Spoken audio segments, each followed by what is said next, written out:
We all feel under the weather from time to time, whether it's a horrible chesty cough, a nasty rash, or just a common cold. That's why we provide practical advice on looking after yourself. Get advice and get better at undertheweather.ie.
Sore throats are common and not very serious.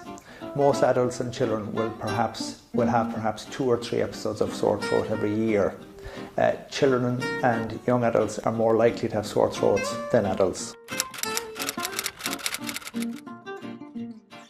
Most sore throats in adults and children will go after 3 to 5 days, and after a week, in 85% of cases, the sore throat will have cleared.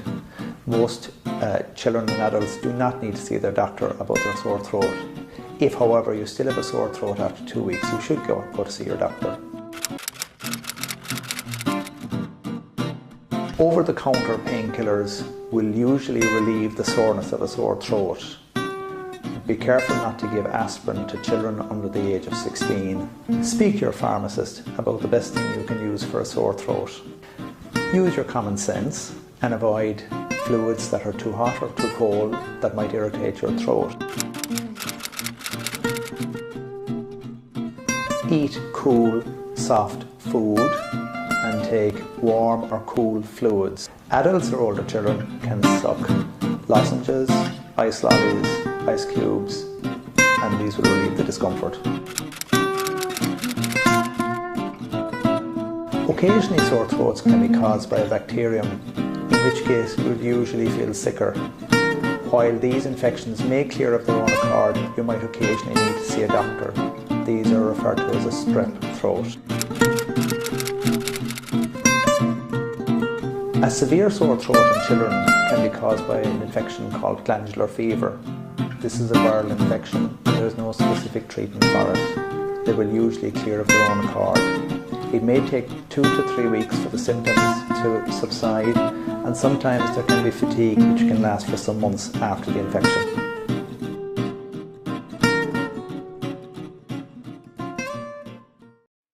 My name's Robert, I'm 52 and I've learnt extraordinary things in life. There was a time I was working in an office and one of the management team started to bully me. He would say things to me like, "You're useless, you're going to go nowhere." I started to believe what he was saying about me. I would drive home every day from work with a sick pain in my stomach. I shared it with my brother and I said, "Look, I don't know how to deal with it." He said to me, "Rob, no matter what he says to you, you are still the incredible brother that I know you are." And that's all it was. It was a simple truth that was dropped into my heart by someone who really cared for me. When we go through tough times, little things can make a big difference to how we feel. Find the little things that work for you at yourmentalhealth.ie.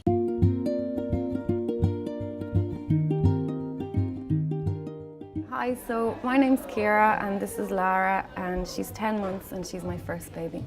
I just like the ease, the less things to carry around, and not having to worry about water being clean and temperature and all of that kind of thing. Like I'm a bit disorganized, so I never had to remember, like I find it hard enough to remember just to bring things like nappies, you know, so if I had to bring sterilizers and all sorts of different things, and even just like the expense of all the different things you'd have to buy, like you'd use different teats at different times and different size bottles, and I know she's going to feed as much as she wants. I like that she's in control as well of how much she gets. I actually didn't think I'd go to a support group. Luckily, I didn't really need any help. Everything was going well for me, so I kind of thought, oh, I don't really need to go to that, but I'll go anyway, just once. I just loved it then. Like, everyone's so welcoming, everyone's so friendly. I was very shy going to my first one, and I was quite late because it was in the early days. It used to take me a long time just to get out the door. And I remember coming in kind of nervously and didn't really know what to expect, and everybody was just so friendly, and it was just so lovely being able to chat to people. And like at the time as well, I wasn't really that comfortable feeding her in public, so it was a great way to just get used to feeding in public and not be self-conscious because everybody's doing the same thing. And it was even just getting tips. At the time it was on my mind that I would be going back to work eventually, and I didn't know what, you know, would I be able to feed her then. So I was able to talk to women, and even just to know how much expressed milk to leave for her if I was going, like just little tips you get. I think you get a lot of information and advice as a first-time parent. It's lovely to have her around other babies as well. Like that was a big bonus as well.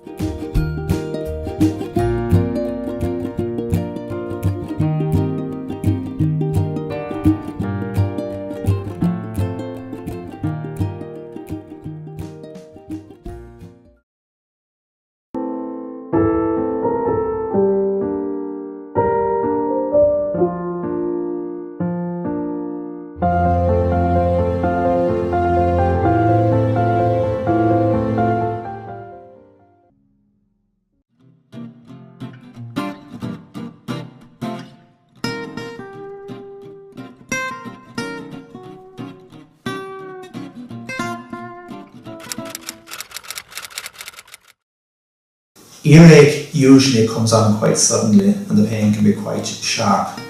You may also have a high temperature. However, the pain usually doesn't last for more than a day or two. Most earaches in adults and children are caused by viral infections and will clear up of their own accord after a few days. The most important thing is to make sure that you have enough pain relief. Antibiotics will not usually take away the pain of earache. The most important thing is to make sure that you take adequate quantities of either paracetamol or ibuprofen to relieve the pain. The severe pain usually lasts only a day or two. Usually adults and children do not need to see their doctor. Over-the-counter pain relief is all that is needed to counter the pain and high temperature. Children may need to see their doctor if they have a discharge from their ear, if your child is very unwell or drowsy or not responding to the treatment as usual, or if you are concerned. After an ear infection in adults or children, there may be some fluid left in your ears for some weeks afterwards. This may cause an ongoing feeling of discomfort, which is usually a dull sensation rather than a pain. The fluid may cause short-term decrease in hearing.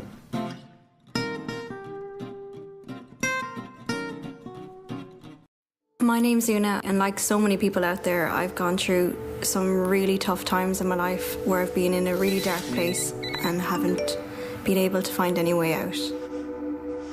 You could be in a giant stadium like Croke Park, surrounded by thousands of people, and just feel like the actual loneliest person in the world.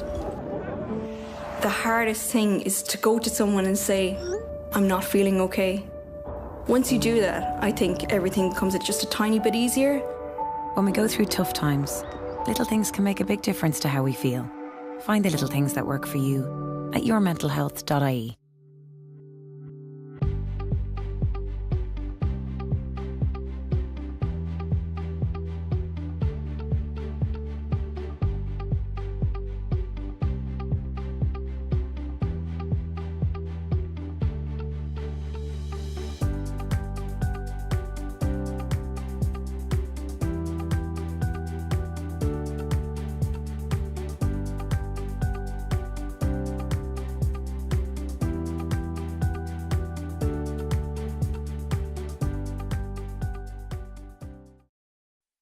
I wish I was an actor, because if I was an actor, I'd be acting about dying. The reality is that I'm not an actor. I am dying. I'm dying from cancer as a result of smoking. I wish I'd stopped smoking sooner. I really do. I think my life would have been totally different. I certainly wouldn't be sitting here talking to you today.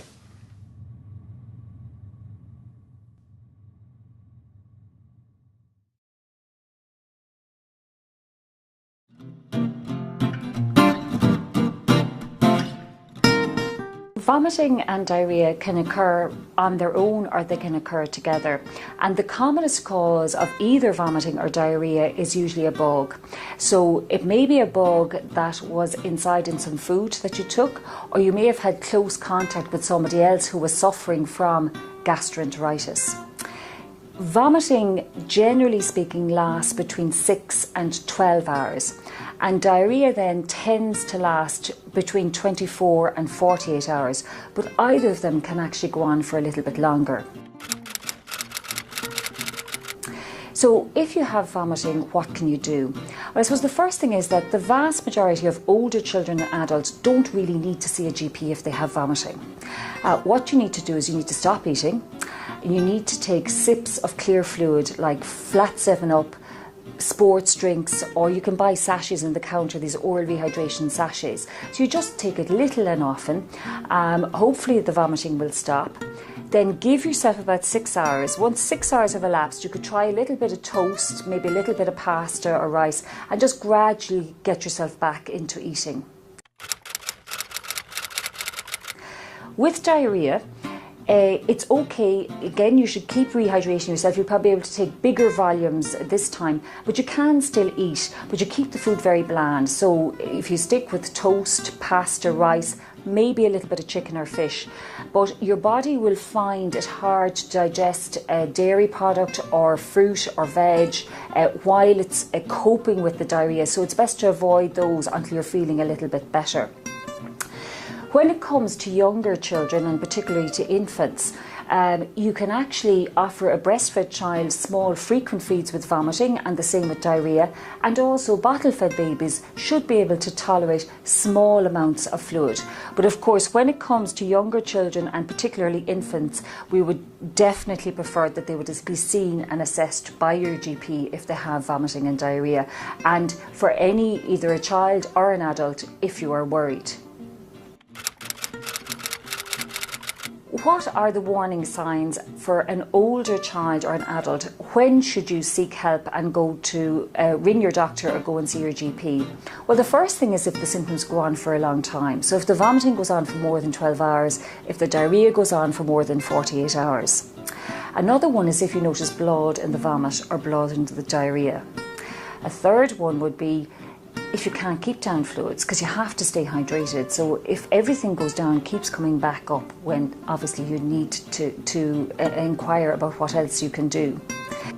If you have a lot of other symptoms, particularly bad tummy pain, it's probably best to go and get it checked out. And again, when it comes to the younger the child, and particularly with infants, it would be safer to actually have them checked by your GP. There are medicines available over the counter to stop vomiting and to stop diarrhea. By and large, we would prefer that they weren't used. It's much better that you just take sips of clear fluids and allow the bug to pass through you. And particularly with infants and children, we would never use those medicines except under direct medical supervision. Hand hygiene, really important, because that's how infections are spread. So as an adult, if you're vomiting, just be very careful to wash your hands regularly. And as a mum or a dad, if you're caring for a child or an infant, again, really important to practice good hand hygiene and to teach your children about good hand hygiene. I'm Alan. The one thing I've learned is that we all have good days and bad days. I remember I'd been out one night with my friends, standing in a nightclub, and all of a sudden I became very self-conscious. Eyes filled up with tears. That was just a very clear sign for me to go, look, Alan, there's something not right here. Thoughts can become feelings if you let them. That's probably the way I describe it. Now when you're going through different stuff, or if you're having a bad day, if it's a walk, a run, read something, write something, just do something. Most times after I've actually done something, you go, I actually feel a bit better. When we go through tough times, little things can make a big difference to how we feel. Find the little things that work for you at yourmentalhealth.ie.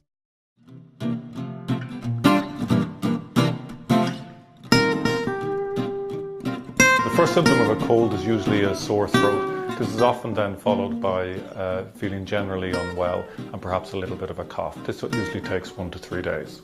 Don't take antibiotics for a cold, as they really will do no good. Do drink lots of fluids to replace those that you've lost through sweating or just your high temperature. What do we mean by fluids? We just mean simple water, cups of hot fluids, anything like Lemsip, any of that things that you like. You can never over drink. Your body just won't let you, so do drink as much as you like. After 4 to 5 days, you should start to feel a lot better. Just eat healthily during that period, and importantly, take your rest as well. Your body needs some time to recuperate or to get better by itself.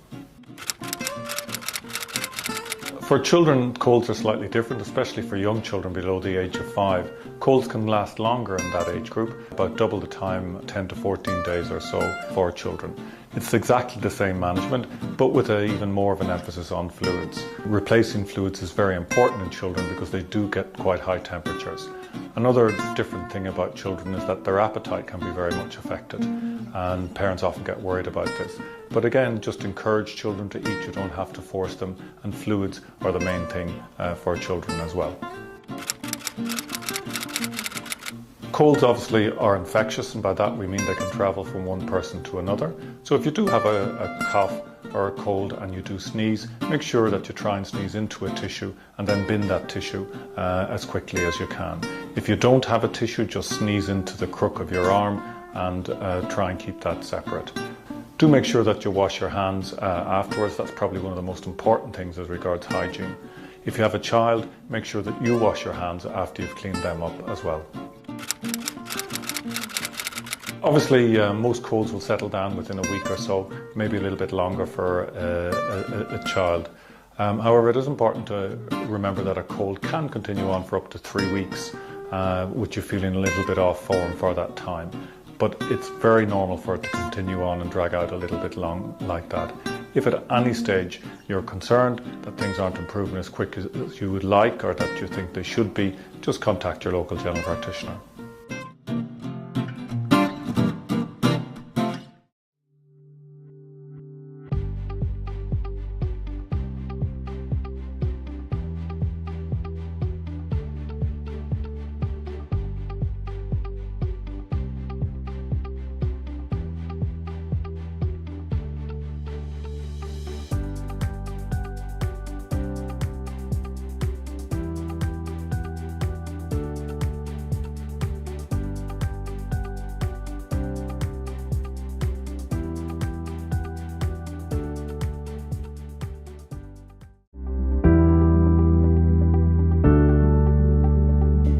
Over 200,000 girls have been safely vaccinated with HPV vaccine in Ireland, and over 100 million girls have been vaccinated worldwide. The only side effects that have been caused by the vaccine are short-lived: a sore arm, a temporary fever, or a headache, all of which only last a day or two. The HPV vaccine has been shown to save lives. In Scotland and Australia, they have shown a 50% reduction in pre-cancers of the cervix in the last 10 years while using the vaccine.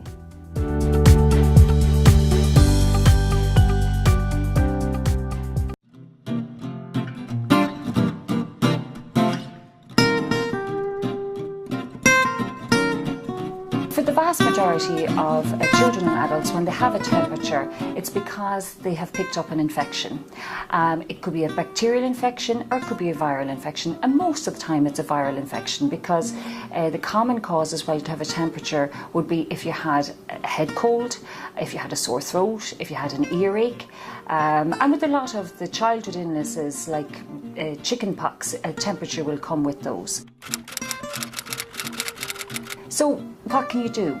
Well, the best way to reduce the temperature is actually to take some paracetamol or some ibuprofen. The other thing to remember is that you shouldn't actually overdress a child or yourself, and you should keep the environment around them nice and cool. The other good thing about paracetamol and ibuprofen is that they are the best things actually to relieve pain, and many of the common infections that actually cause temperature are also associated with pain, such as a sore throat or an earache.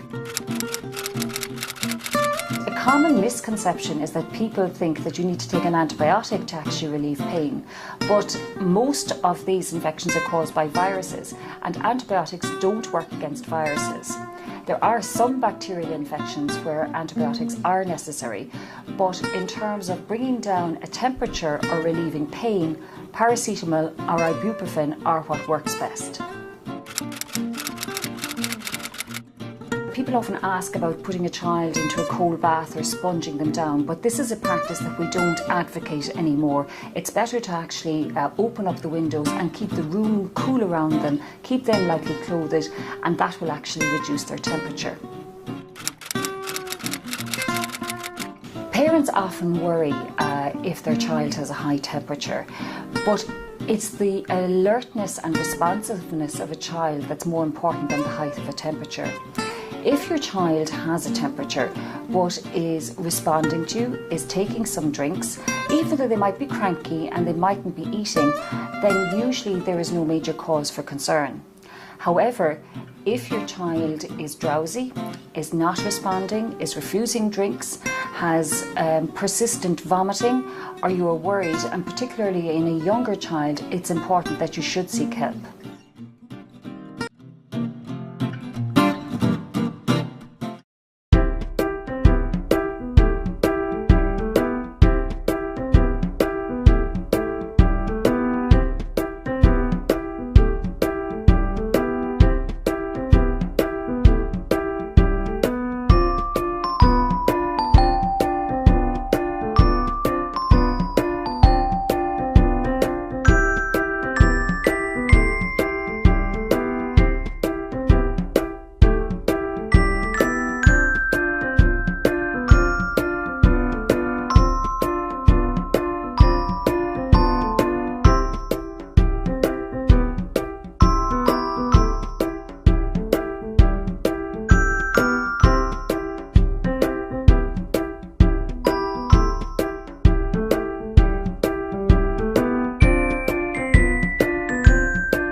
Well, we're full of good bugs. Actually, we have 10 times more bug cells than we have human cells. So these bugs, the good bugs, are there to do a job. So for example, our gut is full of good bugs, and they're an important part of our immune system, and they protect us against the bad bugs, the foreign invaders.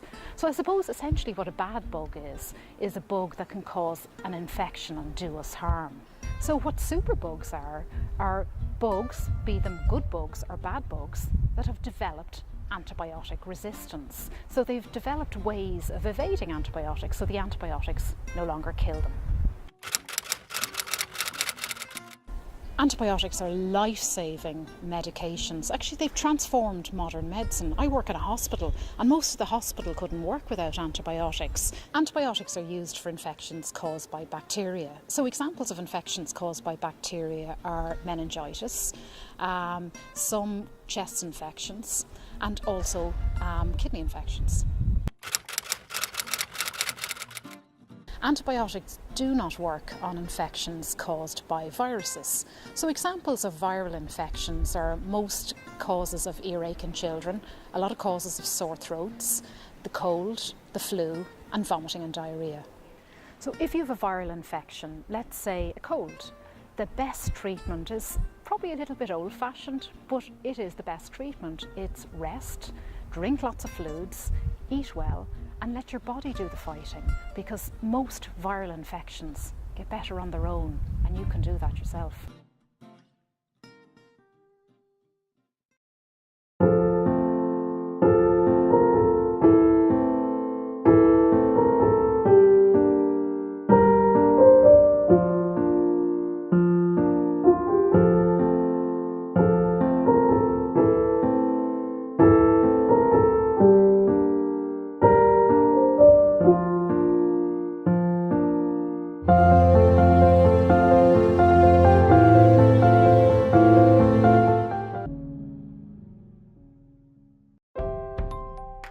My name is Claire and I'm almost 1 year smoke free. I wanted to be fitter. I just thought, yeah, I don't want to smoke for the rest of my life. I'd done it for long enough. And I didn't actually remember what life was like before smoking because I was 13 when I started, so I wanted to go on and be a non-smoker. One day my husband said, "You were saying you want to give up smoking." I said, "Yeah." He said, "We'll do it tomorrow." I think I smoked about 40 smokes that day. I gave them up then the following morning. The first 2 weeks for your body is really hard. And then I'd say the next 6 to 9 months is hard on your brain. I found Quiff very helpful because I rang them looking for their help. They rang me once a week and every morning I got an email. They're so supportive, they encourage you, they remind you that things are normal. Look at all the changes that's happening to your body now. It's those things that keep you going, and I found that really encouraging and really helpful and reminded me of the reasons why I wanted to stay off them. You don't get your normal friends or family knowing all that information. You can only get that by ringing up a support line like that. Even during the day, sometimes that's when I went on the Quitline Facebook page. You just need reminders that other people are doing it as well, but they're just letting you know you can do it, we're all in this together.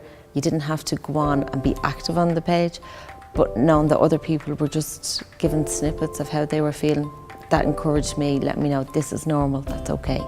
I found that really helpful. Ring up the Quitline and trust yourself. You can do it. If you have the belief that you can do it and you say, right, I'm going to commit to this, that's it. That's half your battle. And the rest, the Quitline will get you through.